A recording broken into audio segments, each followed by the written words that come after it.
دوستو history with آسی میں آپ سب کا خیر مقدم ہے۔ امریکہ کی دہشت گردی کے خلاف جنگ کی آج چوتھی قسط ہے۔ اگر آپ نے ابھی تک ہمارے چینل کو سبسکرائب نہیں کیا تو ہمارے چینل کو لازمی سبسکرائب کر کے بیل آئیکن پر ضرور کلک کریں تاکہ آئندہ آنے والی نئی اقساط آپ تک بآسانی پہنچ سکیں۔ طالبان کا ایجنڈا ہندوستان کے خلاف تھا۔ اس کے علاوہ دفاع اور منشیات کے حوالے سے ان کا طریقہ کار ہمارے لیے موضوع تھا۔ طالبان اور القاعدہ میں زمین و آسمان کا فرق ہے۔ وہ ایک جیسے ہرگز نہیں ہیں۔ ان کے بنیادی عقائد الگ ہیں، ان کے سوچنے کا انداز مختلف ہے۔ طالبان بین الاقوامی جہادی نہیں ہیں، وہ صرف ایک مخصوص علاقے تک محدود ہیں۔ فرق صرف اتنا ہے کہ وہ اپنے ملک کو ہر غاصب سے آزاد کروانا چاہتے ہیں۔ جب سوویت یونین نے 80 کی دہائی میں افغانستان پر حملہ کیا تو افغانستان نے پوری طرح مزاحمت دکھائی۔ اب امریکہ نے افغانستان پر حملہ کیا ہے تو اسے بھی شدید مزاحمت کا سامنا ہے۔ اسامہ بن لادن نے تو اس وقت یہی کہا تھا کہ میں نے یہ حملہ نہیں کروایا، اور بعد میں اسامہ نے یہ کوشش کی کہ افغانستان کی بجائے پاکستان پر حملہ کر دے امریکہ۔ 9/11 کے بعد جب امریکہ نے پاکستان کے ساتھ مل کر دہشت گردی کے خلاف جنگ میں ساتھ دیا تو امریکہ یہ سمجھ بیٹھا کہ پاکستان اب مکمل طور پر اس کا دوست بن گیا ہے اور وہ امریکی حکمت عملی کو پورا کرے گا۔ پوری مسلم امہ حتیٰ کہ اسلامی تحریک، مسلمان مزاحمتی گروپوں سب نے 9/11 کی مذمت کی تھی۔ اس وقت ملا عمر کی یہ موقف تھا کہ مجھے ثبوت دو کہ میں اسامہ کو تمہارے حوالے کر دوں۔ ظاہر ہے امریکی CIA موساد کو تو قصوروار ٹھہرانے سے رہی، اس نے الٹا ہمیں قصوروار ٹھہرایا کہ حملے ہماری وجہ سے ہوئے۔ اب جب پاکستان نے امریکہ کا ساتھ دیا تو امریکہ نے سمجھ لیا کہ اس نے پاکستان کو خرید لیا ہے۔ یہ امریکہ کی شدید غلط فہمی تھی۔ مثلا تھوڑے عرصے بعد امریکہ نے عراق پر حملہ کیا۔ امریکہ نے سوچا کہ یہاں سے مسلمان ملکوں کی فوجیں بلا کر ہم عراق میں اکٹھی کریں گے۔ انہوں نے ترکی اور بنگلہ دیش سے کہا، لیکن انہوں نے افواج بھیجنے سے انکار کر دیا۔ آخر میں امریکی یہ سوچ کر پاکستان آئے کہ پاکستان یقیناً فوجی امداد فراہم کرے گا، مگر پاکستان نے بھی صاف انکار کر دیا۔ اس بات نے عراق میں امریکہ کے کھیل کو خراب کر دیا۔ ان کو خود وہ جنگ لڑنا پڑی اور متعدد ہلاکتوں اور نقصانات کا سامنا کرنا پڑا۔ پاکستان کے انکار کے باعث امریکی کافی پریشان ہو گئے۔ صہیونی لابی امریکہ کے ذریعے پاکستان پر دباؤ ڈال رہی تھی کہ پاکستان اسرائیل کو تسلیم کر لے۔ پاکستان نے انکار کیا تو ایک مرتبہ پھر امریکہ اور صہیونی پریشان ہو گئے۔ تیسرا یہ کہ پاکستان نے ڈاکٹر عبدالقدیر خان کو ان کے حوالے نہیں کیا۔ وہ ڈاکٹر عبدالقدیر خان کو پاکستان کو ایٹمی قوت بنانے کی سزا دینا چاہتے تھے۔ انہیں پاکستانی ایٹمی اثاثوں تک رسائی درکار تھی۔ انہوں نے کبھی بھی یہ نہیں سوچا کہ پاکستان انکار کر دے گا، مگر پاکستان نے انکار کیا۔ امریکہ یہ محسوس کر رہے ہیں کہ ڈاکٹر عبدالقدیر خان کے پاس شمالی کوریا کے ایٹمی پروگرام کے بارے میں معلومات ہیں، کیونکہ پاکستان کے شمالی کوریا کے ساتھ پرانے دفاعی تعلقات ہیں۔ امریکہ کا خیال تھا کہ ہم جو کہیں گے پاکستان کرے گا۔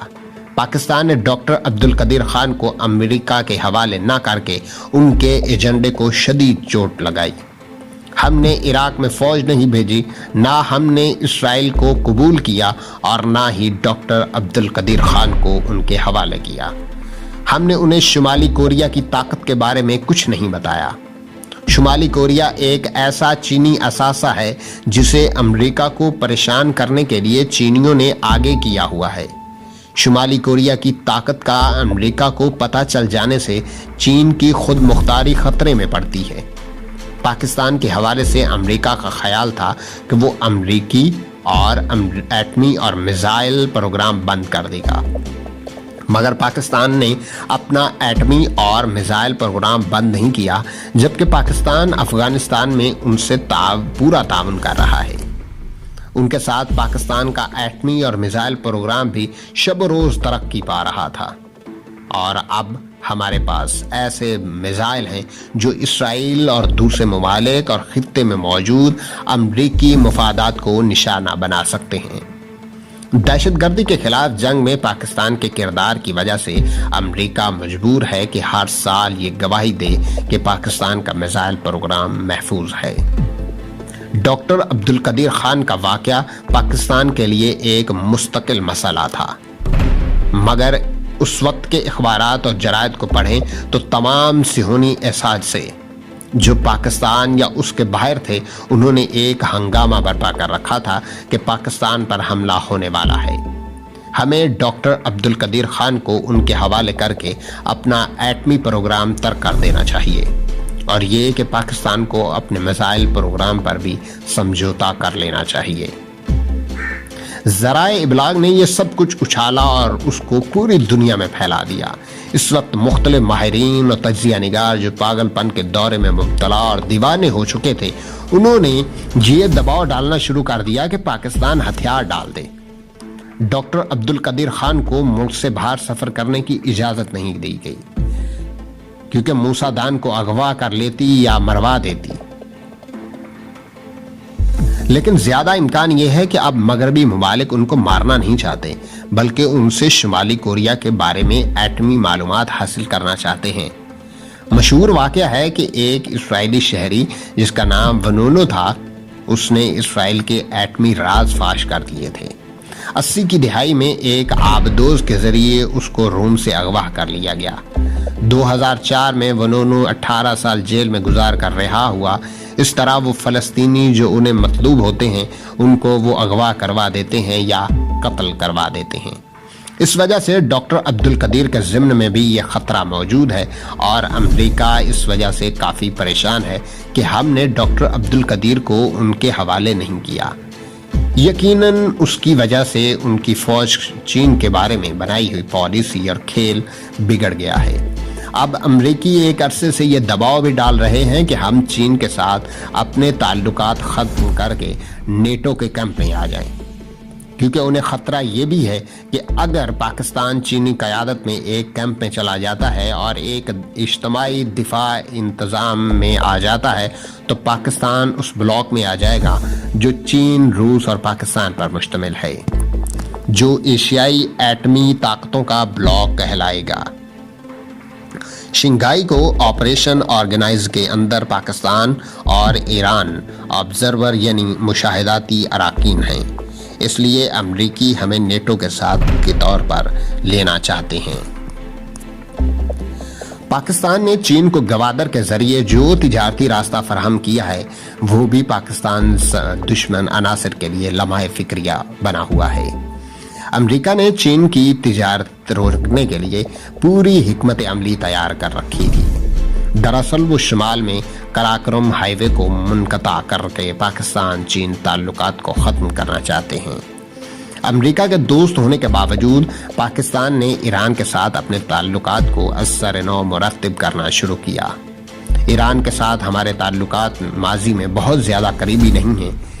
اس کی وجہ یہ ہے کہ جب 80 کی دہائی میں افغان جہاد کا دور تھا تو افغانستان میں 6 جہادی تنظیمیں تھیں جو سنی تھیں۔ ان کے ساتھ مزید تعلقات رکھنے والے دوسری تنظیمیں بھی پاکستان میں تھیں۔ اس کے ساتھ تقریباً اتنی ہی جہادی شیعہ تنظیمیں تہران میں بھی تھیں۔ اس کی وجہ سے پاکستان اور ایران کے تعلقات افغان جنگ کے دوران کافی کشیدہ ہو گئے۔ افغانوں کے اندرونی مسائل اور آپس کے جھگڑے تو چل رہے تھے، اسی اثنا میں افغانستان میں طالبان آ گئے۔ طالبان سنی تھے اور انہوں نے افغانستان میں شیعہ جماعتوں کے ساتھ شدید جنگیں کی، ان کو خاصا نقصان پہنچایا اور کافی جھڑپیں ہوئیں۔ ان کی وجہ سے ایران کافی پریشان تھا۔ ایک خیال یہ ہے کہ طالبان کو پاکستان مدد فراہم نہیں کر رہا۔ ناظرین، یہ تھی آج کی چوتھی قسط۔ مزید ویڈیوز کے لیے آپ سے گزارش ہے کہ اگر آپ نے ابھی تک ہمارے چینل کو سبسکرائب نہیں کیا تو ہمارے چینل کو لازمی سبسکرائب کر کے بیل آئیکن پر ضرور کلک کریں۔